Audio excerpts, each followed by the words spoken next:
Orphans have moved to a new home in the middle of winter in the suburbs of new city. After winter had passed and they had adjusted to life in the new city, the orphans go to the center of the city. So here, they televise the place for the children who are asking parents too many questions. Boys drawing on the floor. His two fingers, so please look at his finger. His two fingers are chalks. And this drawing is maybe a Rabicon. There is a poem on the chair beneath the boy. Chalk fingers. Chalk fingers sat for hours engrossed his fingertips, tracing things he longed for most. He would stay with the cat, but for a day then at night wash them away. So they did not fasten to his heart, because so many things to do depart, and all his lights were really dreams come apart at the seams. Oh.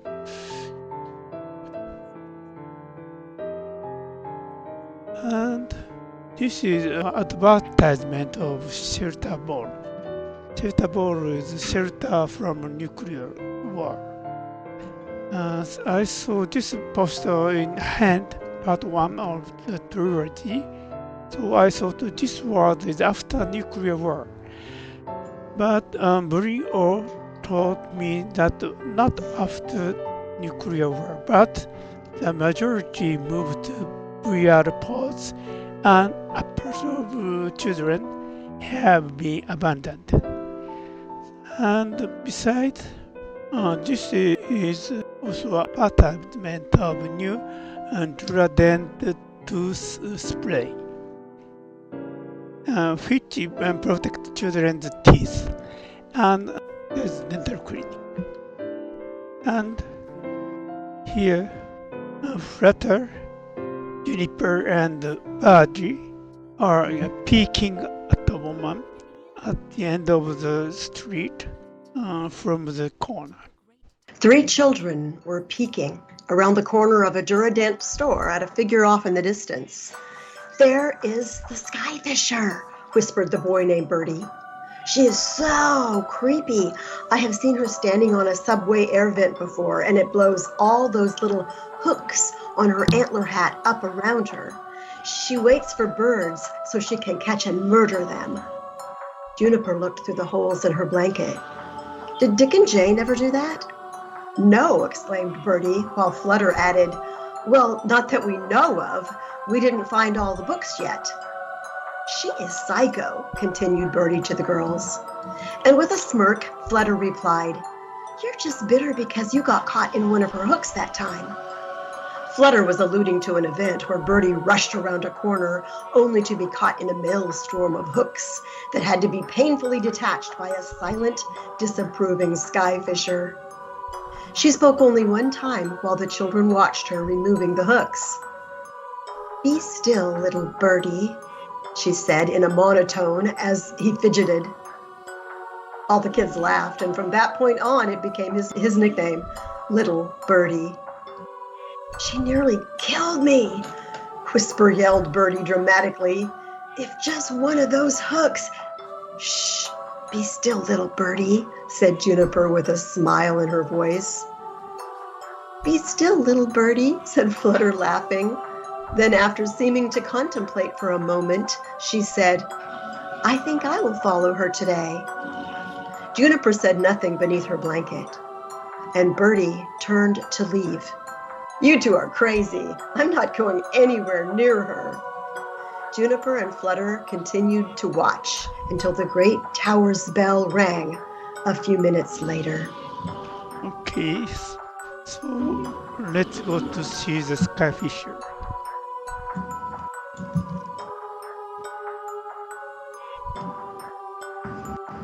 The Skyfisher wore a headdress fashioned from deer antlers and twigs, strings with fishing hooks attached and hung from them as she walked slowly down the street towards the spot she had gone to many times before.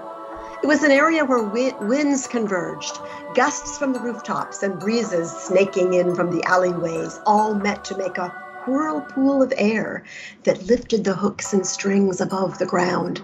They floated behind the Skyfisher like a sharp nimbus.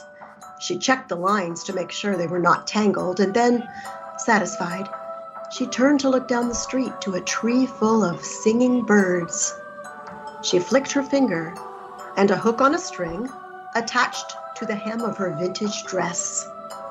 She lifted her finger like a pulley, causing the hook to raise the hem, giving the Skyfisher more freedom to walk. She murmured, "Do birds sing because all is right in the world, or are their minds just feeble, like flags unfurled?"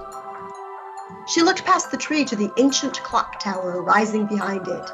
Time had broken the clock piece, reducing it to only one chime in the day. That chime was approaching, and she felt a touch of melancholy mixed with determination. The bell began its toll, and the birds, startled, erupted from the tree to fly past her like a school of undulating fish. The Skyfisher felt the occasional tug as her hooks plucked birds from the sky. She closed her eyes and covered her ears for a while until the twitching was done. It was a nice catch today, she thought, as she wiped away a stray tear. So this is advertisement of a breathing accessory, a gas mask, and for this side, here is rental shop of a bicycle. So old-fashioned bicycle. And the next poem. Neither. Let me start again. My word were a traitor. Life is a strain, because I always think of better words later. I am desperate to change your mind, desperate. Rambling memories to remind. I shudder to hear myself say, "We are almost done." The video game we play.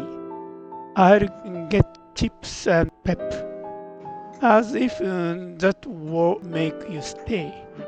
Playing along a heart on a tether, and near your redstone, empty chair, you're lost in the needle. And let's go ahead.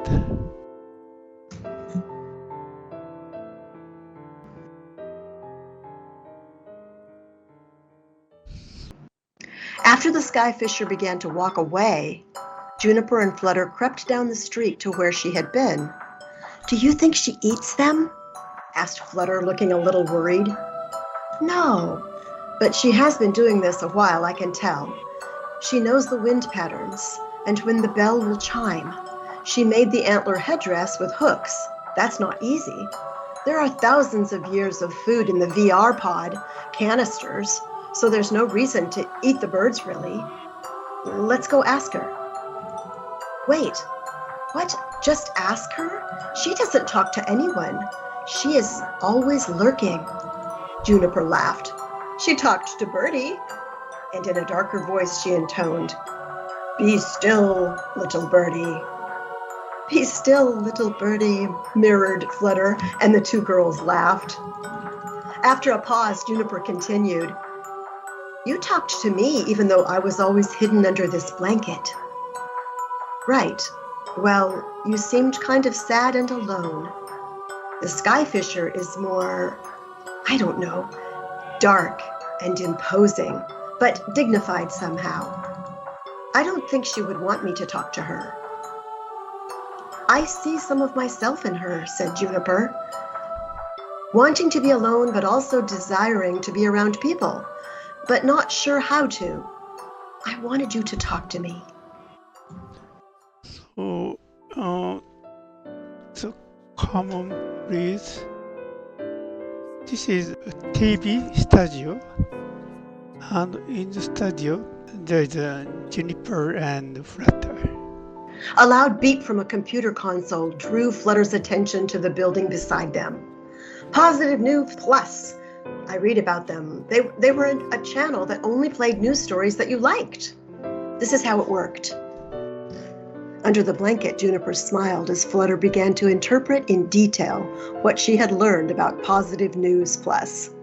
Juniper thought about how she liked how curious Flutter was, how she would go through the dusty remains of the world that had once been and would try to find meaning, almost like an anthropologist. Juniper was very aware how odd it was to the other kids, the way she always hid underneath a blanket. And she adored Flutter for how she barely noticed the blanket at all. She cherished how Flutter could prattle away about some obscure topic related to the old world. Juniper comfortably listened, yet Flutter always could detect when she was smiling, even though she could not see below the covers. So come on, please. There is a diner. So please look up. So Bryn's diners. And it's come on. So a sing-bot on the stage. And turn left. So, come on, please.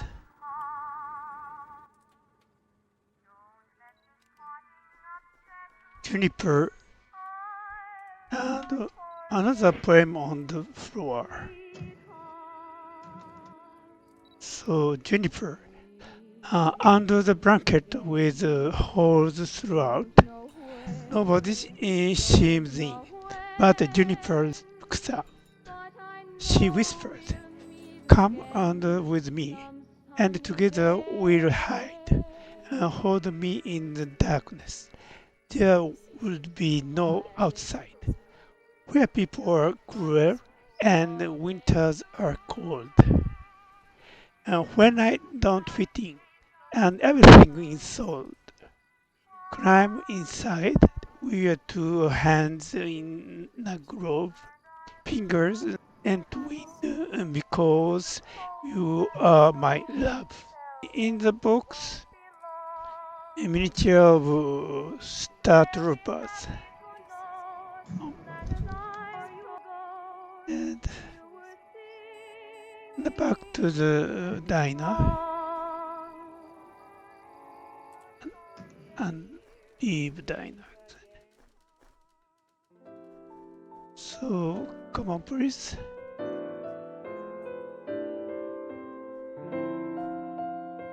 So please look on the floor. Someone tried to catch a bird and follow lines.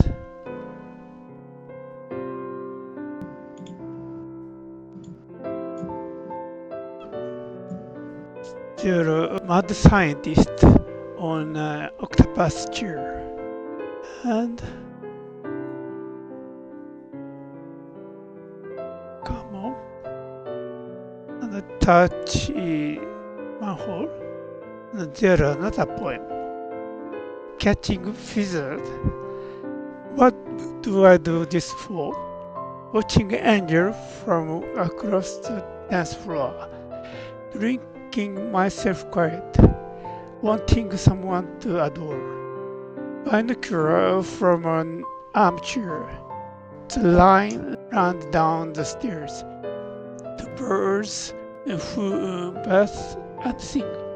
My dreams fulfilled by nothing near.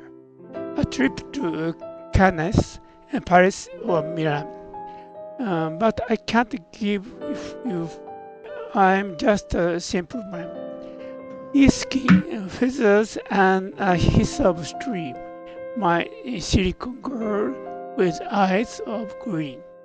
Your wings will hide me from the world. A machine girl is Saturn. And the back.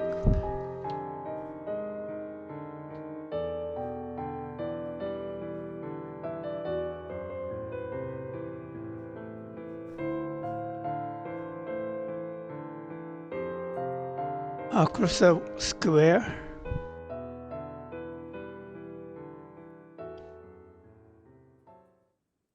This is the Power Pet Shop.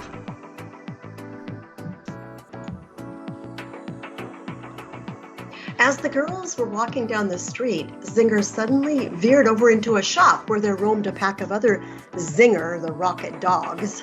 They seemed to be Power Pet display merchandise from the store before it was abandoned, but they still lingered near the shop. Some wore attachments for sports, while others had TVs and caster apparatus. Zinger and the other dogs frolicked and played while the girls watched. Should we look for a default head attachment to replace Zinger's gramophone? Asked Flutter. Juniper replied, No, this is Zinger I know and love. I find the attachments kind of disturbing. Flutter tried to peer under the blanket while Juniper pulled it down tight to annoy her. Why disturbing? Juniper thought for a moment. I just don't know why people would think an organic dog needed things to improve it. Their flaws are kind of part of what they are. They are companions, not a tool for us. It feels like a manufactured desire. You mean like the diamonds are forever slogan and things like that? Said Flutter. Juniper's indistinct blanket-shaped head turned to Flutter. Seriously, Flutter, how... Flutter broke in defensively. I like to read, that's how I know about it. They made everyone think diamonds were the most important thing. Okay, fine, Juniper considered for a moment. Well, so that example works. Diamond engagement rings are pretty useless now. They are on every nightstand beside VR pods around the world. Flutter was silent a bit, watching the dogs play. Do you think the sleepers in the pods buy each other VR diamonds and things? Yes, replied Juniper, if someone tells them to. So, leave this shop.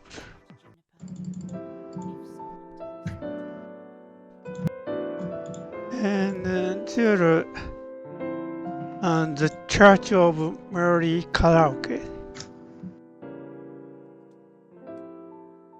Please enter. So there is for dancing machine. Please look at the screen. So Jesus Christ is break dancing. Juniper and Flutter entered a glowing room with an animatronic woman on a pulpit. She had both a microphone and child. Oh, this is Mary Karaoke, said Juniper. We saw her last winter, remember? Yes, said Flutter, but this is not one of the church-cades. Flutter read Juniper's silence as encouragement to continue. Okay, so a giant company bought the rights for Mary and Jesus from the church as few were attending anymore. The company rebranded Mary into Mary Karaoke, and she was this kind of singing sensation. The churches became church arcades or churchcades, where you played a kind of dancing rhythm video game while singing popular songs and talking about, you know, being nice. So this area is the rave nave, and they would even have snacks and things. Juniper thought about it a moment and said, Sounds kind of fun. It was the main religion? Flutter smiled, happy to be able to explain more. Oh no! So it was popular, but the main one was apparently called Mother Earth. Essentially, everyone began to feel like the Earth was a living organism. Flutter stopped a moment to gather her thoughts to explain. Okay, so how I understand it is every single living organism is made of the Earth. All the components that make us, like our bodies, are part of the planet itself. And we are kind of born from the Earth. We are animated. And then we die and sink back into the Earth. And all our atoms and things return to the soil. So, yeah, we are the Earth animated. But you mean I am made of dirt? Juniper said wryly. No, well, kind of. Okay, yes. Juniper bent down to the soil and took out her water bottle. So if I pour some water onto the soil here and shape it into a ball, it is still made up of the dirt on the ground, just kind of formed into a sphere. The difference is we are manufactured from the ground, but we are animated, like alive. So the surface of the planet is living and all life is kind of birthed from it. And then eventually it sinks back into it when we die, only to be assembled again in an endless cycle, all using the same materials. Juniper nodded, then added, okay, so then I guess everything's DNA is a bit like directions, or computer code, or maybe a template for our cells to build upon us. That's all planned by the whole Earth or the Earth's surface. But then why would the Earth design humans, which were more like a destructive parasite? Flutter shrugged. I don't know. I am not saying I believe it. It's just fun to think about. Like that simulation theory where we're all living in a VR world and our perceived reality is just a powerful computer simulation created by a higher being. Okay, that is silly, but let's not start a whole new conversation, okay? Let's just go. Juniper looked at Flutter for a moment without saying anything. How do you even know all this stuff, Flutter? I listen during Milk Drop's classes, and, well, I read most things, okay? Everything I find, Flutter said defensively. Don't look at me all weird. I spend all my time under a blanket, Flutter. I'm not going to call you weird. Anyway, let's go meet Skyfisher. So, please climb up this stairs and foot of Mary Karaoke. There's another poem. Afraid. If I wasn't so afraid, I could chant with the others and march to the blockade. If I wasn't so afraid, I could have buried the kitten, but it was too decayed. If I was so afraid, I'd be beach in the sun rather than poodle in the shade. If I wasn't so afraid, I would meet your eyes, but I evade. If I wasn't so afraid, I could be the fun at the party that made you stay. So,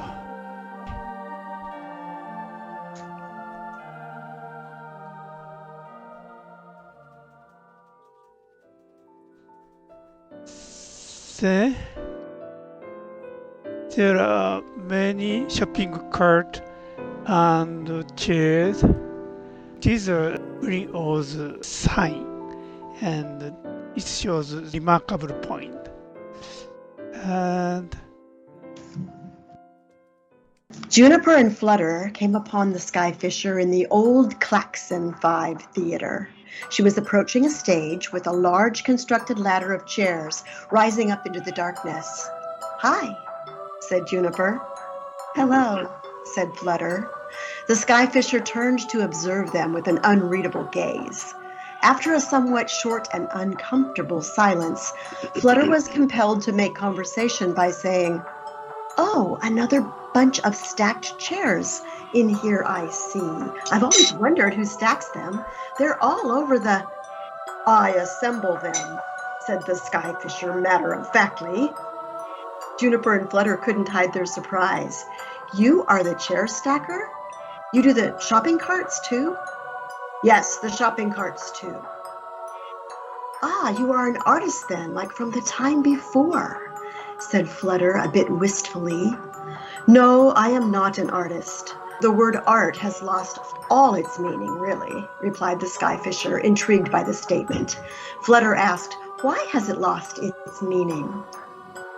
"Well, are you familiar with the artist Marcel Duchamp and the fountain?" "No," said Juniper. "Yes," said Flutter, causing Juniper to sigh audibly. Marcel Duchamp entered a porcelain urinal into an art gallery exhibit, and the idea, I believe, was for people to try to forget the function of the urinal and just try to imagine it as a sculptural piece. The girls immediately accepted the rather unexpected conversation and listened attentively.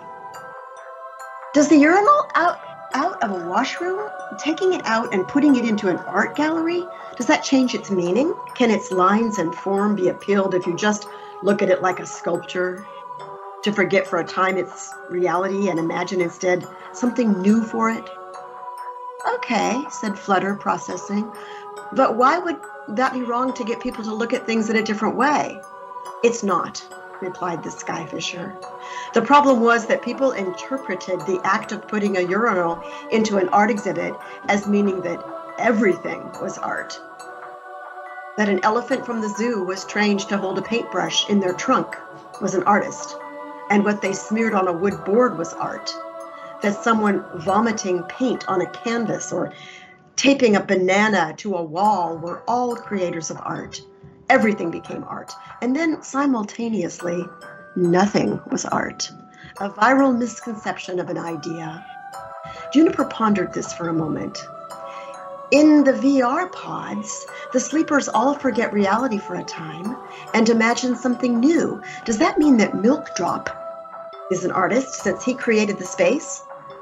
And is each avatar art?" "I think there is an argument for that," said the Skyfisher.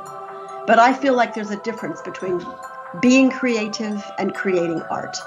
Like, we would not say that a child banging on a keyboard is a musician making music equal to Tchaikovsky. There are levels and layers, not a simple blanket term like the word art has become.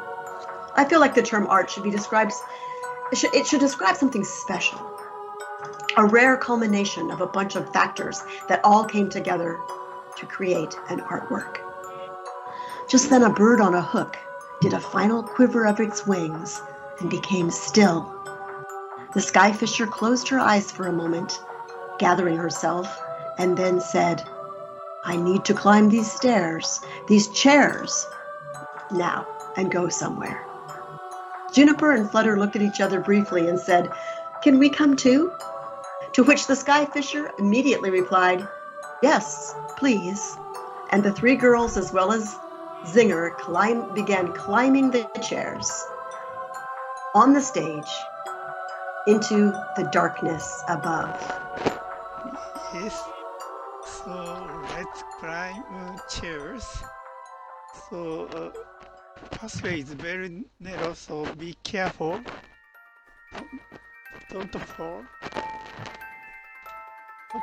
Please follow me. Okay, follow Lynn.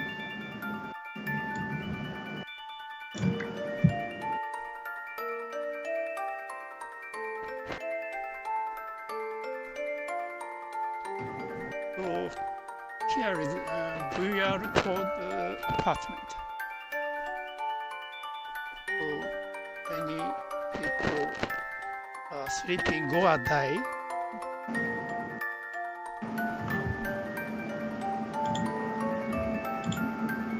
Here's Flutter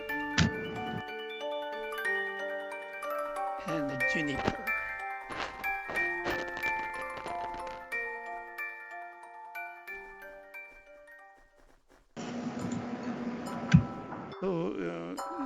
here is one poster. Quadrantal. So if you leave your wire code for whatever reason, make sure you turn off everything before you log back in. That means don't leave the lights on. Don't leave the front door unlocked. Don't leave the water on. Last time one of you left the light on for 8 months before I log out and noticed landlord deal. The girls followed the Skyfisher over a path of precarious wooden planks stretched across the balconies of a building. Eventually, they climbed over a shopping cart, past a broken window, and into a room filled with pods. The room was cleared of most unnecessary things, except a desk upon which was an assortment of fairy dissection pictures and a few shadow boxes. The ever-present flowers had found their way into the apartment from the broken window. They filled the room with a light fragrance that didn't quite obscure the underlying scent of dust and decay. Juniper looked at the pale white moth girl pinned inside the shadow box and asked, "So were fairies a real animal or one of the bio-prompt creatures?" "Weren't they insects?" asked Flutter. "No, the pictures show internal organs and things. They might be mammals," said the Skyfisher. "No, they were real creatures like unicorns and seahorses," said Juniper. "What? Unicorns were not real?" exclaimed Flutter incredulously. "Sure they were. I saw some illustrations where they were on that giant boat during the flood, Nora's Ark. You know where they had two of every creature and, well, the horses were jealous and pushed the unicorns off the boat. Then the unicorns turned into narwhals," said Juniper in a cheerful tone. "That is not at all true, Juniper. I know where you saw that. It was in a comic strip. I read it too." "Well, how do you know that Dick and Jane's are not comic books? Or that the Bible is not one?" said Juniper. "Well, there are different categories of books," said Flutter, a bit exasperated. "The Bible was a fantasy book or maybe a fairy tale. The Dick and Jane's are history textbooks," said Flutter. "Okay, what about the Hunger Games?" asked Juniper. "Cookbook," replied Flutter. "Jaws," Juniper immediately shot back after a pause. Flutter ventured, "dental hygiene." Juniper had just seen the title of the book and didn't read it, but she suspected a Flutter was guessing based on the toothy cover picture of a shark. She wanted to be sure. "Clifford the Big Red Dog?" Flutter had an even longer pause before saying, "Horror?" "No," exclaimed Juniper. "I knew you were making it up." "Well, what is it then?" demanded Flutter. "I read it, but I have no idea, but I do know it's not horror," said Juniper decisively. Both girls looked around to discover that Skyfisher had already left into the flickering lights of the hallway. So after just a bit more bickering, they quickly followed. Please. Following in. Which way did he go? Skyfisher. Hello, straight through here. Okay, thank you. And enter this room. So there are the Gretchen and teddy bear gears. "Teddy, why are there so many pictures of people with balls?" asked Gretchen. The old broken toy robot replied, "The most important people in society from before were ones who could control balls really well. There were people who kicked balls with their feet, but could not touch them with their hands. Some hit balls with sticks, and others hit tiny balls into holes. Some would throw balls into mesh nets, while others hit them over nets with rackets. Some wore armor, others had uniforms, and a few wore bikinis." Gretchen considered this for a moment. "But I thought doctors, scientists, and police were the most important." Teddy's gears whirled slightly as he replied, "No, Gretchen. People who could manipulate balls, the best, were the most celebrated." Go back to the corridor.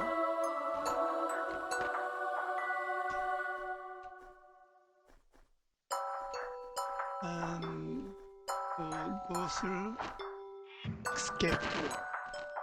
Okay.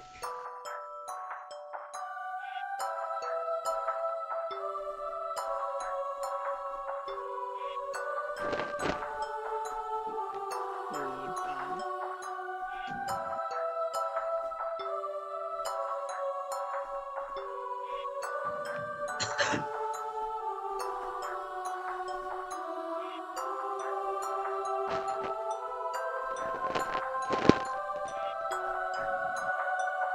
Escape door.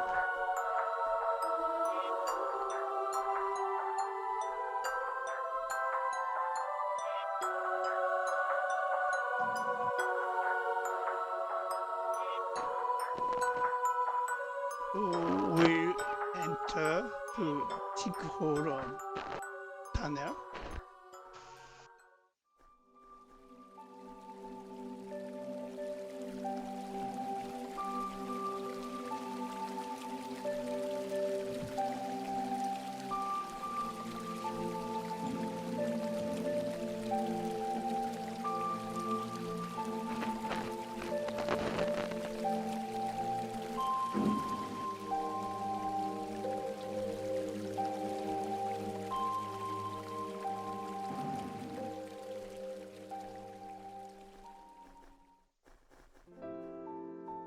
So we came to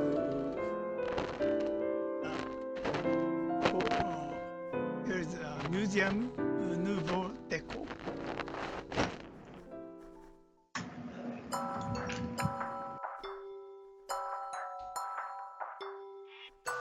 The three girls climbed out of a sinkhole, connected to the broken sewer they had just gone through.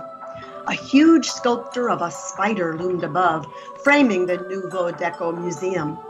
Behind, they could see one of the Skyfisher's large chair installations that seemed to have violins on hooks hanging from strings. "Oh, I didn't know about this museum," said Flutter excitedly. "The sewers are the only way to get here now, as most of the streets are blocked with debris," said the Skyfisher. Their steps echoed as they walked into the half-light of a gift shop and a few exhibits. Here is a gift shop.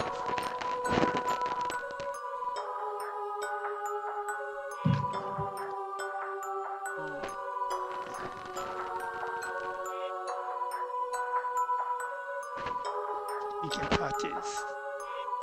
And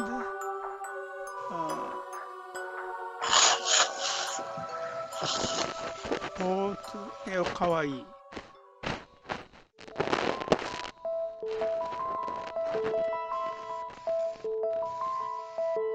A brightly displayed entitled Niao Kawaii seemed to show a surprisingly violent battle between cute things. A unicorn spewing acid rainbows while baby harps seals advanced with sharpened sai. And the opposite side. Okay. This way? Yes.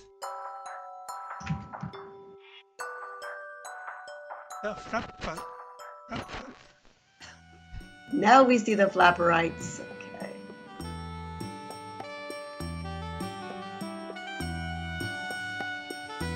Another wing of the museum exhibited sculptures of the post-flapperites, the second flapper movement from late in the century.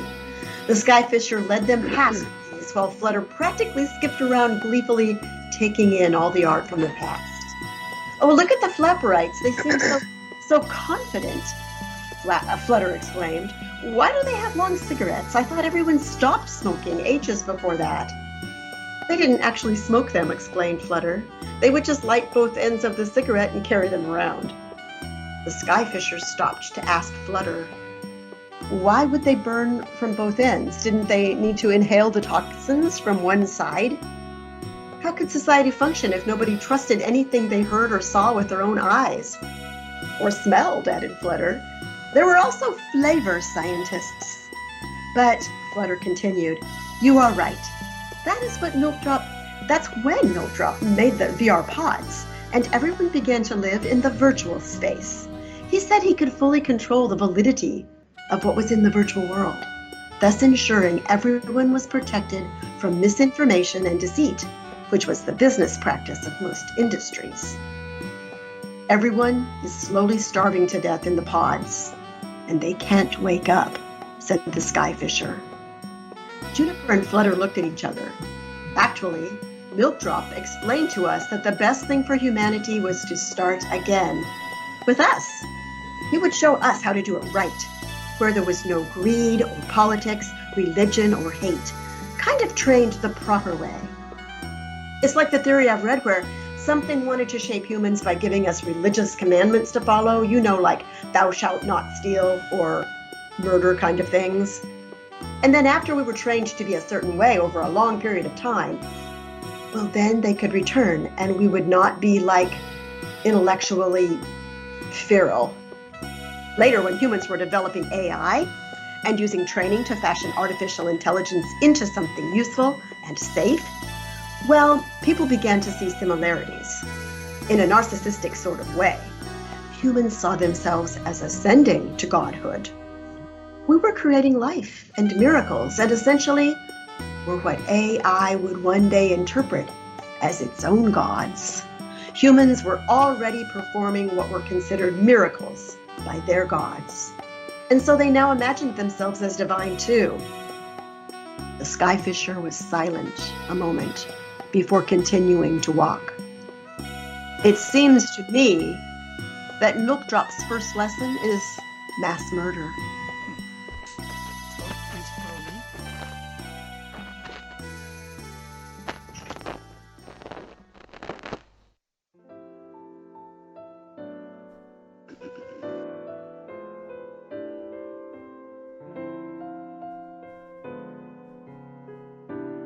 There's the Flutter and the Juniper and the Skyfisher.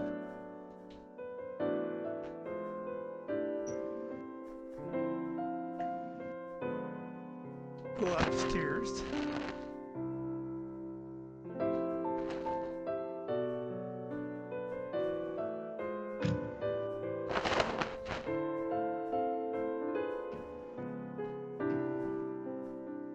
Here is a exhibit floor of history of bioprompt AI friends or bioprompt AI robot history.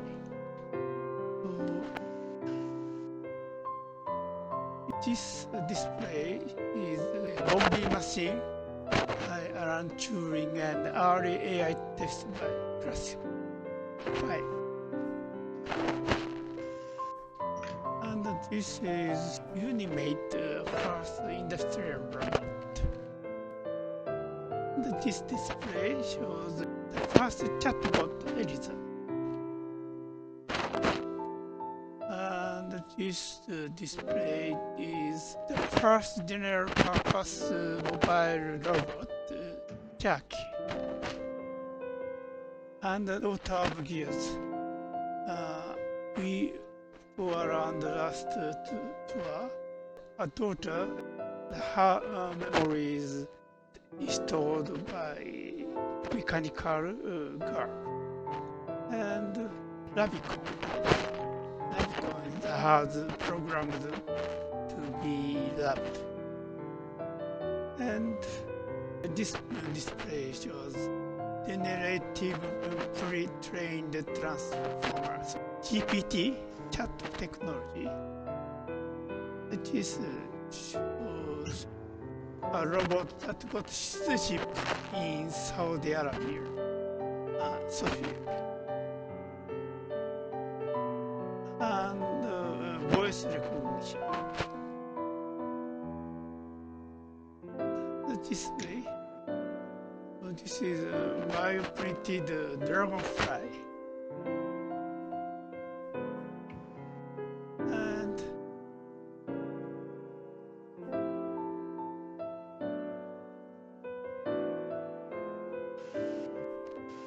And this was a bioprompt AI friend, or anglerfish and kitten.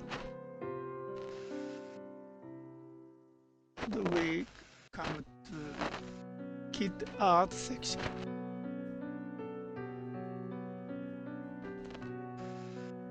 So in this chamber, you can see cat and turtle. Juniper and Flutter followed the Skyfisher into a kids section of the museum. They peered around the dusty room while trying to avoid stepping on the strings and dead birds that dragged behind her. "So," said Flutter while looking sideways to Juniper, whose indistinct gestures under the blanket seemed to say, "Go on, ask her." "So, I couldn't help but wonder why you catch these birds. I mean, it is completely normal to want to, and here Flutter began to struggle a bit. "Well, we all would love to catch birds to, You can stop talking now, Flutter," said the Skyfisher. "I am about to show you." The Skyfisher went to a sealed room and climbed some stairs to a porthole window with broken glass. On the ground was a crowbar and a sledgehammer. Bent panels suggested someone had been attempting to break into it. She gathered up the string and her hooked birds, reeling them into her much like a fisherman. The two girls watched as she detached the birds one by one and dropped them through the hole in the broken window. The Skyfisher began to speak in a melancholy voice as she detached the brightly colored birds. "This is a bioprompt chamber. It would allow people to give a handful of prompts and descriptions in order to create a new living creature. What I think happened was, in the time before the teachers would bring students here, they were allowed to pick words to make a kind of hybrid living creature. On the computer screen, I saw descriptions like a kitten and a turtle. Well, if you look behind the glass, there's made up a creature that resembles those parts to keep it alive." The Skyfisher wiped a tear away and continued. "When I first explored the museum and found this room, there was almost a skeleton mix of kitten and turtle behind this glass. I thought they were dead, but I saw one move and it purred when it saw me. They had been in here for years while slowly desiccating, but unable to die. Yet it still purred, and it was heartbreaking." Juniper and Flutter looked behind the glass as the creatures meowed and played while eating the birds that Skyfisher had brought them. They seemed healthy and playful, but hampered by the weight of their shells. "It says Mrs. Penny's class on the computer screen, so I guess they were the last people to use the machine before the museum closed for good. They let children be gods and then abandoned their creatures." I can't tell. The anger went out of the Skyfisher's voice before she continued in a resigned manner. "I don't really know what I'm supposed to do. I love birds, but I must kill them to feed the kittens, or they go through this endless starvation, which seems even worse." The Skyfisher paused then and resumed in a quiet voice. "I can't tell if I'm a hero or a villain. In the stories, we find there's always a happy ending, but I feel like I am in a story where the author doesn't know how to make one. So they just keep writing instead.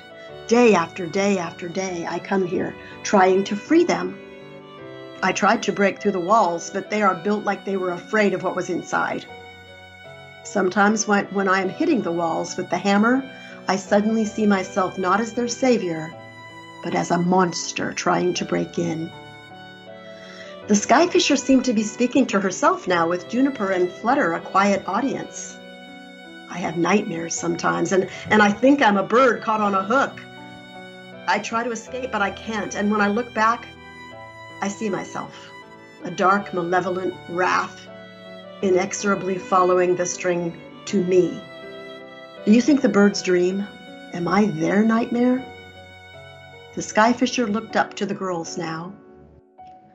"I had tried to lure you both into following me before, just so I didn't need to do this alone." Juniper stepped toward the Skyfisher. "Come under with me for a bit," she said while lifting her blanket.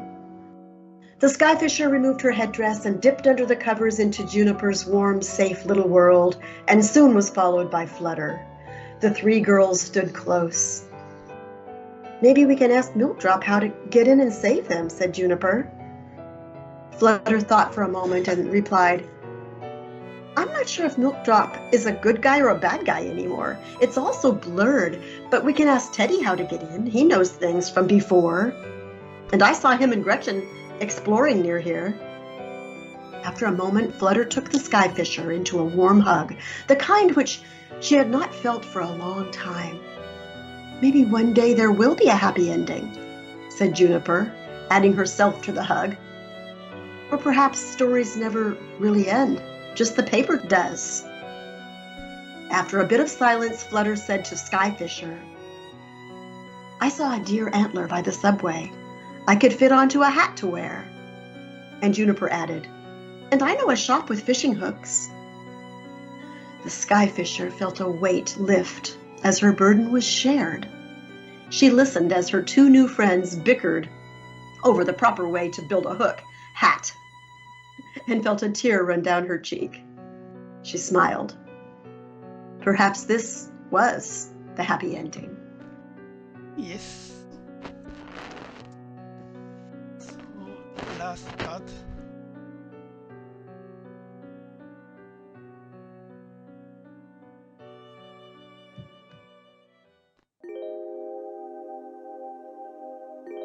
Here is quick drop singularity AI, and this window is a magic mirror.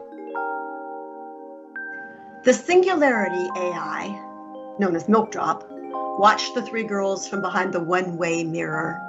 It listened to them, talking from the various devices it was connected to. He constantly boosted, then reduced his empathy levels as it calculated scenarios related to restarting the human race.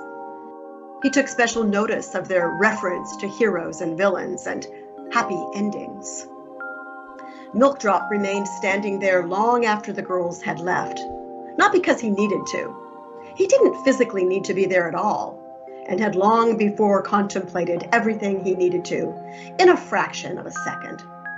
No, he did it because that's what they often did in human stories. They stood in front of windows, brooding in a particular pose, often with rain outside the window. He scanned various dialogues from countless narratives, which had a high percentile match to this particular situation. He chose his fine line, and then from the nearby speaker, he played the appropriate music of minimal, contemplative piano. In a voice some might associate with Gandalf, while others with Darth Vader, Milkdrop said, "It is time." Here ends The Skyfisher. I hope you enjoyed this chapter of the story. Bryn Oh. Okay, so this is the end of the Skyfisher and the end of the trilogy of Orphans in the Future World.